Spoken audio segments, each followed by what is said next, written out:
నీకోసం వేచి ఉండే మనిషితో వీలున్నప్పుడు మాట్లాడడం కాదు, వీలు చేసుకొని మాట్లాడడం నిజమైన ప్రేమ. ఎదుటివారిలో ఉన్న చిన్న చిన్న లోపాలను కూడా స్వీకరించడమే అసలైన ప్రేమ.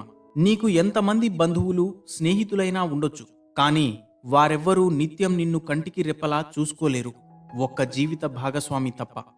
అందుకే అందం కాదు, ఆదరించే మనసు, అందరూ మెచ్చే ఆనందం ప్రతి మనిషికి ముఖ్యం. ఎవరు ఏది ఇచ్చినా మనస్ఫూర్తిగా స్వీకరించండి. ఇచ్చిన వారిని మనసులో దాచుకోండి. ఎప్పటికైనా వారికి వడ్డీతో సహా తిరిగి ఇవ్వాలి కదా. అది సహాయమైనా, సహకారమైనా, బాధైనా, నమ్మకద్రోహమైనా, ప్రేమైనా ఏదీ ఉంచుకో. ఈ ప్రపంచంలో మొరగని కుక్కలేదు, విమర్శించని నోరూ లేదు, ఇవి రెండూ జరగని ఊరు లేదు. మనం మన పని చేసుకుంటూ పోతూనే ఉండాలి. మీ ముందు లేదా వెనుక ఉన్న సమస్యల కంటే మీ లోపల ఉన్న దృఢ సంకల్పం చాలా ముఖ్యమైనది.